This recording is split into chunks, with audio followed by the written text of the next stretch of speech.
5G যখন আসবে তখন আপনি দেখবেন পাবলিক লাইব্রেরির মতো হার্ভার্ড বা অক্সফোর্ডের বড় বড় ক্যাম্পাস এগুলা বেশিরভাগই কিন্তু ইউজলেস হয়ে যাবে, কারণ তারা এখন online course design, online course ডেভেলপমেন্টে বেশি নজর দিচ্ছে। এবং ওই যে বললাম ভার্চুয়াল রিয়ালিটি, কারণ ফেসবুক অলরেডি ভার্চুয়াল রিয়ালিটি নিয়েই কাজ করতেছে।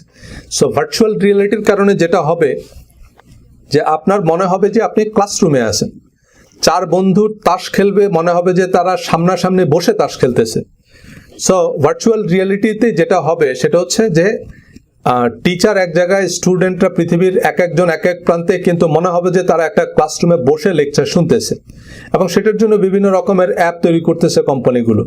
আপনি হয়তো একটা লাইভ ক্লাসে চাইলে অমনোযোগী থাকতে পারেন, কিন্তু অনলাইন ক্লাসে থাকতে পারবেন না। অনলাইন ক্লাসে আপনাকে মনোযোগ দিয়ে শুনতে হবে। কেন শুনতে হবে?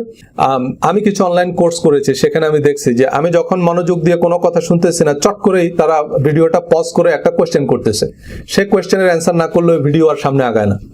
তাহলে আমাকে মনোযোগ দিয়ে শুনতে হবে, কারণ একটু পরেই কিন্তু সে আবার ভিডিওটা পজ করে আমাকে একটা প্রশ্ন করবে। এবং অনলাইন পরীক্ষা নেওয়ার বিভিন্ন অ্যাপ তৈরি হচ্ছে।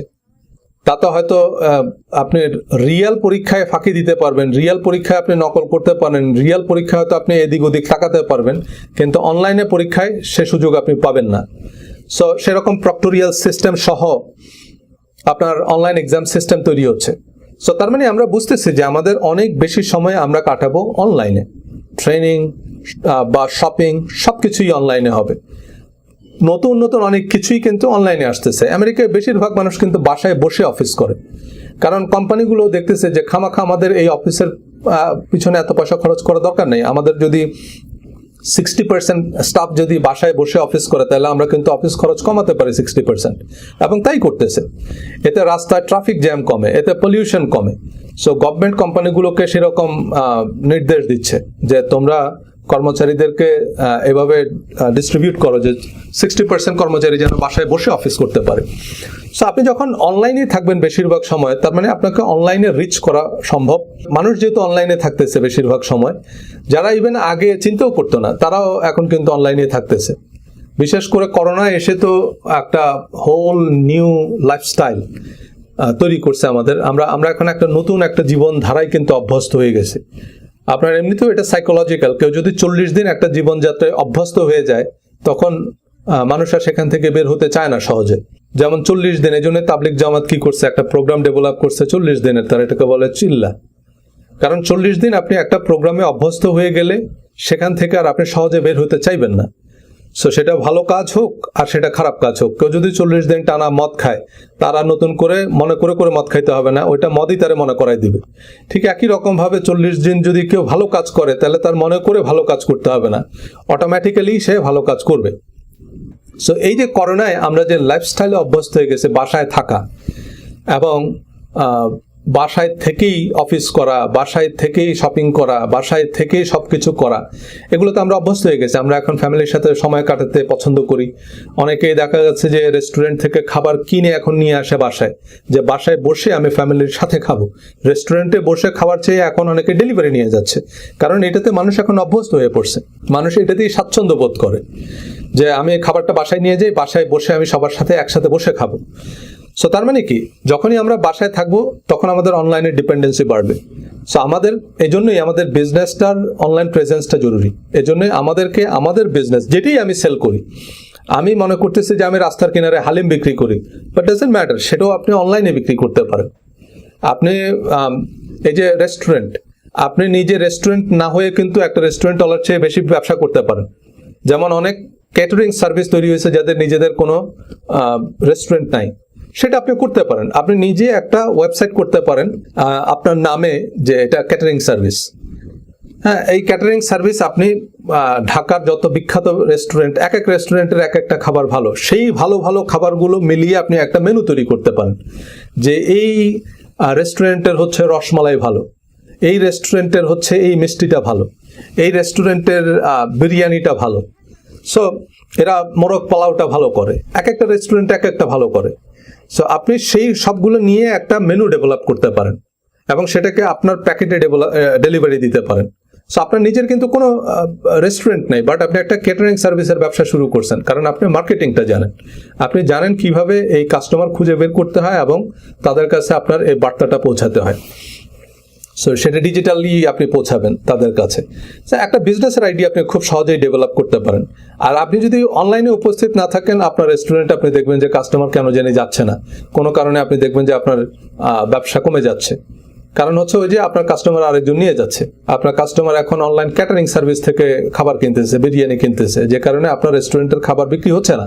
আপনি কাস্টমার হারাচ্ছেন কারণ আরেক কাস্টমার তাকে অনলাইনে অ্যাপ্রোচ করতেছে। সো আপনার অনলাইনে যদি উপস্থিতি না থাকে তাহলে আপনি কাস্টমার হারাবেন, সেটা আপনি যদি একজন ট্রেডিশনাল ব্যবসায়ী হন।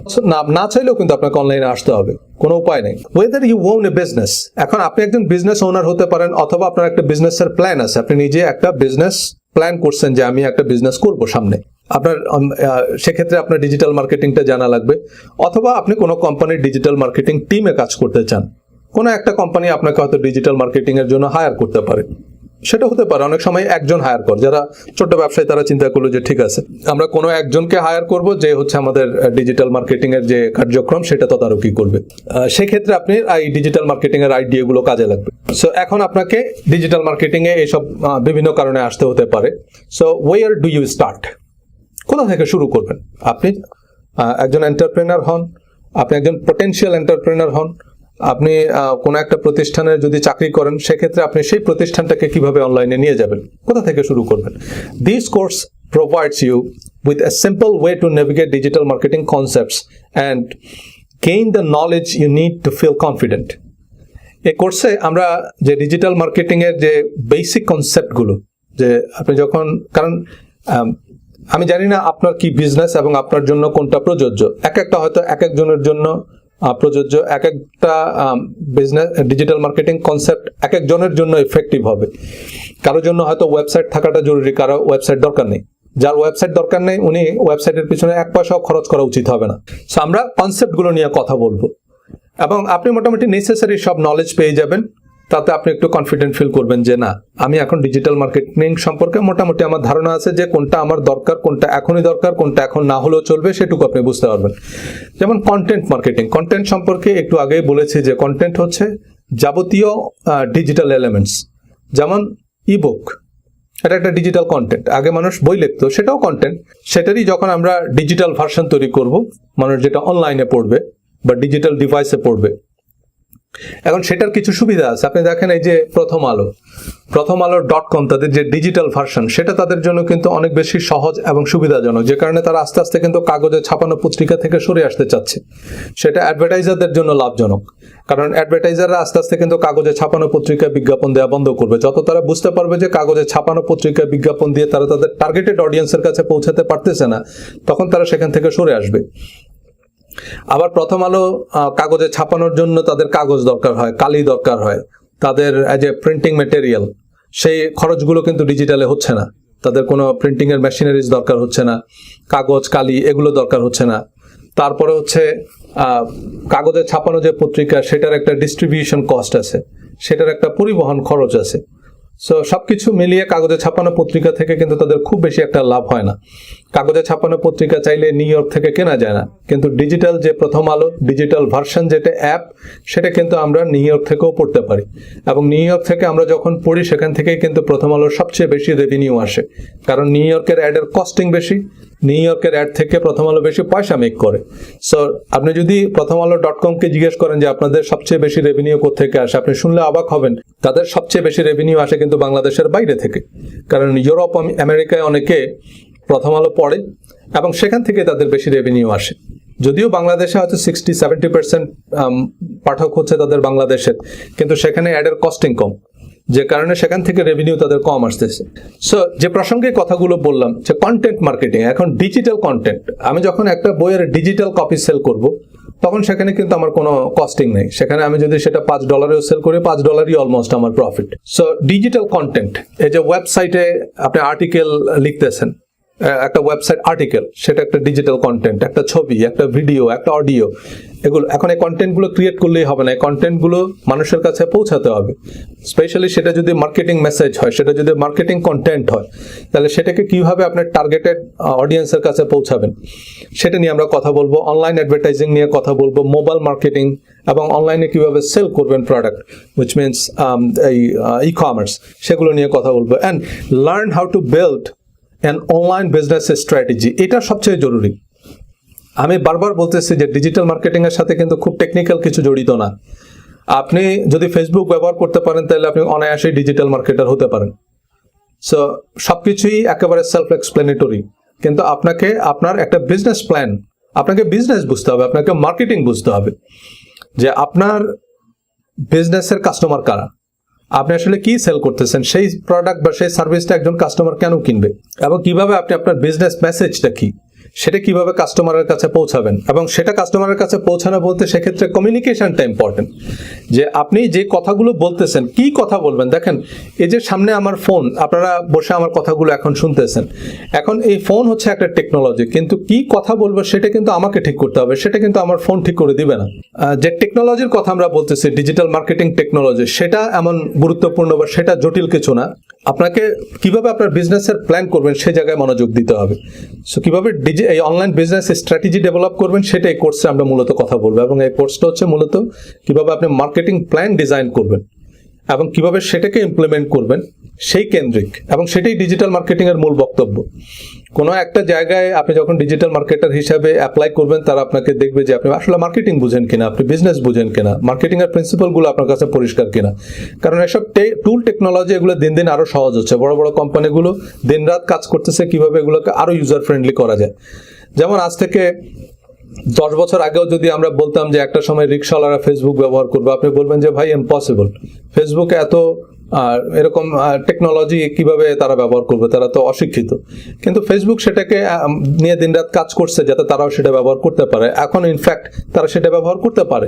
সো ডিজিটাল মার্কেটিংও যে কেউ এসব টুল এবং টেকনোলজি যে কেউ গুগলে অ্যাড দিতে পারবে, কিন্তু অ্যাড দেওয়ার ক্ষেত্রে হচ্ছে ওই যে আপনাকে প্ল্যানিংটা ইম্পর্টেন্ট, আপনার মার্কেটিং সেন্সটা ইম্পর্টেন্ট, আপনার বিজনেস নলেজ ইম্পর্টেন্ট, সেটা জানাটা জরুরি। আপনার কাস্টমার অ্যাভাটার ক্রিয়েট করতে হবে যে আমার কাস্টমার কারা, তারা কি চিন্তা করে, তারা কোন কথায় অ্যাগ্রি করবে, কোন কথায় ডিসঅ্যাগ্রি করবে, তাদের ভ্যালুস কি, তাদের বিলিফ কি, সেসব জানাটা হচ্ছে গিয়ে জরুরি।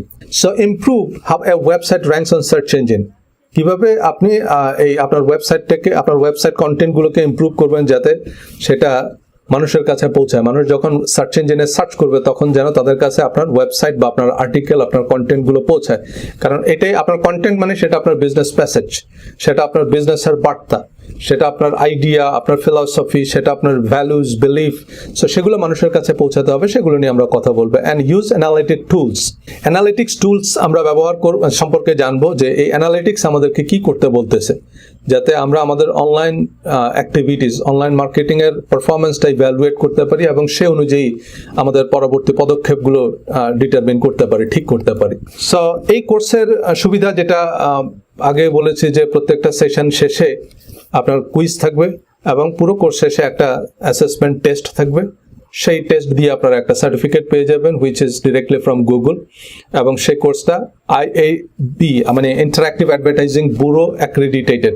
সো কোনো একটা কোর্সে যখন IAB এর অ্যাক্রেডিটেশন থাকে তখন ডিজিটাল মার্কেটাররা, ডিজিটাল মার্কেটিং হায়ারিং ম্যানেজার যিনি আছেন, তারা এটাকে খুব পজিটিভলি নেয় যে আপনি একটা অনুমোদিত কোর্স, ডিজিটাল মার্কেটিং এর অ্যাপ্রুভড একটা কোর্স করছেন। কারণ দেখেন, ডিজিটাল মার্কেটিং এ কিন্তু বাংলাদেশে অনেকের অপরচুনিটি আছে, কারণ আমেরিকার অনেক কোম্পানি তারা ডিজিটাল মার্কেটিং অ্যাসিস্ট্যান্ট হায়ার করে বাংলাদেশ থেকে, কারণ আমেরিকা কম্পারেটিভলি অনেক কস্টলি। আমি যদি নিউ ইয়র্ক থেকে কাউকে হায়ার করি, সেটা একেবারে খুব সিম্পল, জাস্ট আমার ফেসবুক পেজে ধরেন কমেন্টগুলো রিপ্লাই দেওয়ার জন্য যদি আমি নিউ ইয়র্ক থেকে কাউকে হায়ার করি, তারাও কিন্তু আমার ঘন্টায় $15 করে বেতন দিতে হবে, কারণ $15 হচ্ছে মিনিমাম। কারণ $15 এটা হচ্ছে অপরচুনিটি কস্ট। ম্যাকডোনাল্ডেও যদি কাজ করেন, একটা কফি শপে যদি আপনি কাজ করেন, তাও আপনি $12 to $15 পাচ্ছেন। একেবারে ব্র্যান্ড নিউ যদি হয় তাহলে তারা $10 to $12 দেয়। যারা কয়েক বছর ধরে কাজ করে তাদেরকে $15, $18 দেয়। $15 to $18 আপনি পার আওয়ার মেক করতে পারেন যদি আপনি একেবারে অড জবও করেন। রাস্তার পাশে দাঁড়িয়ে যদি আপনি ফলও বিক্রি করেন, তাও আপনার ঘন্টায় $20 ইনকাম হবে। সো এ কারণে আমি তাকে যে কোনো কাজের জন্যই হায়ার করি, তাকে অ্যাটলিস্ট $15 আমার দিতে হবে। কিন্তু এই কাজটার জন্য আমি বাংলাদেশ থেকেও একজনকে হায়ার করতে পারি, তাকে হয়তো দিনে $15 দিলেও সে খুশি। সে বলবে যে আমি তো দিনেও $15 ইনকাম করি না, আমি বাসায় থাকি, সো আমাকে যদি $15 দেন তাহলে আমি খুশি। আচ্ছা, কিন্তু বিষয়টা হচ্ছে বাংলাদেশ থেকে আমি কয়েকজনকে হায়ার করে আমার নিজেরই খুব বাজে অভিজ্ঞতা হয়েছে। ফেসবুক আমার নিজেরই 2টা পেজ ব্যান করে দিয়েছে, কারণ আমি জানি না তারা কি করছে, ডিজিটাল মার্কেটিং এর নামে তারা আসলে কি প্র্যাকটিস করে। সো এটা অনেক কোম্পানির খুব বাজে অভিজ্ঞতা হয়েছে বাংলাদেশ থেকে যখন তারা কাউকে হায়ার করে, এমন কিছু কাজ তারা করে যে কারণে একটা সময় ফেসবুক অ্যাকশন নেয়। সো এই ব্র্যান্ডগুলোর কাছে তাদের পেজ কিন্তু একদম নিজের বাচ্চার মতো, কারণ এটা তাদের সোশ্যাল মিডিয়ায় তারা দীর্ঘদিন ধরে তারা ডেভেলপ করছে। সো তারা কোনো অবস্থাতেই চাইবে না যে তাদের পেজটা কোনো কারণে ব্যান্ড হোক, তাদের ইউটিউব চ্যানেলটা কোনো কারণে ব্যান্ড হোক। সো তারা সেক্ষেত্রে এই জিনিসগুলো দেখতে চায় যে আপনি ডিজিটাল মার্কেটিং এর যে অনুমোদিত প্র্যাকটিস সেটা জানেন কিনা। কোনো রকমের সিক্রেট সফটওয়্যার যদি ইউজ করেন, অ্যাটলিস্ট আমেরিকান কোম্পানিগুলো সেটা কোনোভাবেই টলারেট করবে না। এজন্য অনেকে প্রথমে ইন্ডিয়া থেকে বাংলাদেশ থেকে এগুলো হায়ার করে এখন অনেকের আবার বাজে অভিজ্ঞতা হয়েছে, যে কারণে এখন তারা বলে যে না, দরকার নেই, আমার পয়সা বেশি হলে আমি আমেরিকা থেকেই হায়ার করবো, কারণ আমেরিকা থেকে হায়ার করে অ্যাটলিস্ট তার একটা জবাবদিহিতা থাকে, তাকে আমি ধরতে পারবো। সো বাংলাদেশ থেকে সে করতেছে, আমার অনেক ক্ষতি হয়ে গেল, কিন্তু আমি তো তাকে খুঁজে পাচ্ছি না। সো এই জন্য ইন্টারঅ্যাক্টিভ অ্যাডভার্টাইজিং ব্যুরো অনুমোদিত কোনো কোর্স যদি হয়, সেটার একটা আলাদা ভ্যালু আছে, এবং এই কোর্স থেকে আমরা যা জানবো ডিজিটাল মার্কেটিং এর তাই প্র্যাকটিস করার চেষ্টা করবেন। লেসন 2, ইয়োর ডিজিটাল অপরচুনিটি, মানে অনলাইনে আপনার জন্য কি কি সম্ভাবনা আছে। এখন আমরা কয়েকটা বিজনেস সম্পর্কে আলোচনা করছি, আপনাকে এক্স্যাক্টলি এই বিজনেসগুলোর মধ্যেই সীমাবদ্ধ থাকতে হবে এমন না, যে কোনো বিজনেস হতে পারে আপনার। আমরা জাস্ট কিছু উদাহরণ দিচ্ছি আর কি। যেমন ধরেন আপনি একজন ফ্রিল্যান্স পেস্ট্রি শেফ, অথবা একটা পেস্ট্রি শপ, পেস্ট্রি মানে কেক, সেটা ছোট ছোট কেক হতে পারে, জন্মদিনের কেক হতে পারে, বড় বিয়ের কেক উপযোগী কেক হতে পারে। এখন এগুলো এখনকার দিনে খুব কঠিন কিছু না, কিন্তু আপনি যদি জীবনে কোনোদিন কেক না বানান তাও কিন্তু আপনি চাইলে কেক বানানো শিখতে পারেন। প্রাথমিক লেসনটা আপনি ইউটিউব থেকেই পাবেন।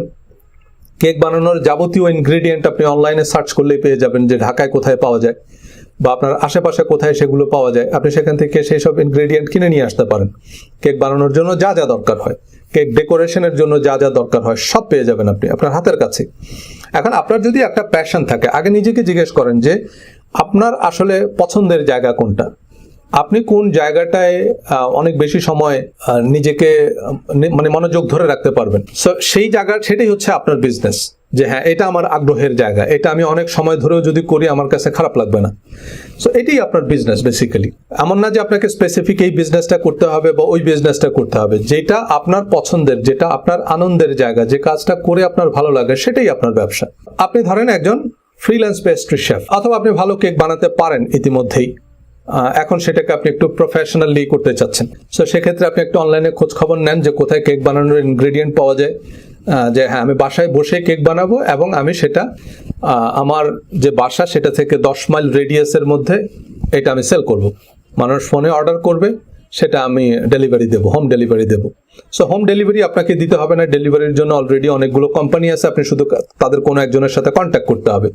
দেন যখনই কেউ আপনাকে অর্ডার দিবে, অটোমেটিক্যালি ওই ডেলিভারি কোম্পানির কাছেও কিন্তু একটা ইনফরমেশন যাবে, তাদের একজন লোক আসবে, তারা আপনার এখান থেকে কেকটা নিয়ে তার বাসায় পৌঁছে দিবে। সো এরকম অনেকগুলো বিজনেস আপনি করতে পারেন। নিউ ইয়র্কে অনেকে খাবারের ব্যবসা করে, এরকম আমাদের বাঙালি কমিউনিটির অনেকেই আছে, তারা বাঙালি খাবার, এখন করোনায় অনেক ব্যাচেলর থাকে, তারা রেস্টুরেন্টে গিয়ে আগে খাইতো, এখন তারা রেস্টুরেন্টে যেতে চায় না। সো বাসায় বসে অনেকে বাঙালি খাবার, একদম মানে বিভিন্ন রকমের ভর্তা, একদম আমরা বাঙালিরা যা খাই এরকম খাবার, তারা ফেসবুকে একটা পেজ ওপেন করছে। সো তাদের কিছু রেগুলার কাস্টমার আছে, তারা অনলাইনে অর্ডার করতেছে। সো হয় তারাই পৌঁছে দিচ্ছে, কারণ 2-3 ব্লকের মধ্যে হেঁটে গিয়ে দিয়ে আসা যায়, অথবা যে কাস্টমার সে কাস্টমার এসে নিয়ে যাচ্ছে বাসা থেকে। বিভিন্নভাবে তারা এরকম হোম সার্ভিস, বাট এতে তাদের ইনকাম হয়ে যাচ্ছে। কিন্তু মানে একটা বাইরে একটা চাকরি করলে যা ইনকাম হতো সেটা ঘর থেকে বসেই করা যায়। সো তাদের বিজনেস হচ্ছে। আবার অনেক সময় তারা বড় অর্ডার পায়, হয়তো কোনো একটা পার্টির জন্য 20-30 জনের খাবার, তো তখন তারা একটা বিরিয়ানি রান্না করে দিল, আরো কিছু আচার এটা ওইটা তারা তৈরি করে দিল, সেটা একটা পার্টির জন্য, কেউ জন্মদিনের পার্টিতে চিন্তা করলো যে না, বাসায় রান্না না করে তার চাইতে আমি আরেক জায়গা থেকে অর্ডার দিয়ে নিয়ে আসি। তো যারা সচরাচর রান্নার বিজনেসে আছে, বাসায় রান্না করলো তাদের রান্না ভালো, তাদের রান্না খুব টেস্টি, এই জন্যই মানুষ তাদেরকে অর্ডার দেয়। ভালো ভালো কিছু খাবার বানায়, সেটাও আপনি করতে পারেন। So having a digital presence, কারণ যেমন আপনি যদি মতিঝিলে থাকেন বা গুলশানে থাকেন, অনেক অফিস আছে, তাদের অনেক স্টাফ, তারা হয়তো রেস্টুরেন্টে খাওয়াটা এক্সপেন্সিভ, আবার রেস্টুরেন্টের খাবার অত স্বাস্থ্যসম্মতও না। আপনি বাসায় রান্না করে সেগুলো পৌঁছে দিতে পারেন বিভিন্ন অফিসে। সো সেগুলো আপনি ডিজিটালি সে কাস্টমারগুলো রিচ করতে পারেন। যে কোনো বিজনেস, আমি জাস্ট কতগুলো বিজনেসের আইডিয়া দিচ্ছি। So having a digital presence means you will be visible when people go online and search for a business like yours. এখন আপনার যখন একটা ডিজিটাল প্রেজেন্স থাকবে, আপনি লেটস সে আপনার একটা ওয়েবসাইট আছে, অথবা আপনার একটা ফেসবুক পেজ, আপনার একটা YouTube channel, whatever it is, আপনার যখন একটা ডিজিটাল প্রেজেন্স থাকবে, যখনই মানুষ অনলাইনে একটা যে রেস্টুরেন্ট নিয়ার মি বা পেস্ট্রি শপ নিয়ার মি এরকম লিখে যখন সার্চ দিবে, তখন আপনার বিজনেসটা চলে আসবে সেখানে সার্চ রেজাল্টসে। সো তারা তখন আপনার বিজনেসটা সম্পর্কে জানবে। তো এই জন্য আপনার অনলাইন প্রেজেন্সটা দরকার। তাহলে এই কাস্টমারটা আপনি পেয়ে গেলেন, আদারওয়াইজ আপনি এই কাস্টমার মিস করতেন। আপনি হয়তো বড় রাস্তার পাশে আপনার পেস্ট্রি শপ, কিন্তু আপনি অনলাইনে নাই, কিন্তু এই কাস্টমার যখন পেস্ট্রি শপ লিখে সার্চ করলো, সে হয়তো একজন হোম বেসড পেস্ট্রি শেফকে পেয়ে গেল এবং তার কাছ থেকে সে অর্ডার করলো, কারণ সে অনলাইনে খুঁজতেছে, মানে অনলাইনে সে অর্ডার করবে এবং সে হোম ডেলিভারি নেবে। তো তার কাছে আপনার বড় রাস্তার পাশের শোরুম বড় বিষয় না, তার কাছে গুরুত্বপূর্ণ হচ্ছে কেক, ভালো কেক দরকার তার। এবং কাস্টমারের যদি একবার পছন্দ হয়, হয়তো এই কাস্টমার আপনার রেগুলার কাস্টমার হয়ে গেল। এরকম আপনার যদি 100 জন রেগুলার কাস্টমার থাকে, একটা সময় আপনি গিয়ে দেখবেন যে আপনার জন্য এখন অনেক ইজি হয়ে গেছে বিজনেসটা।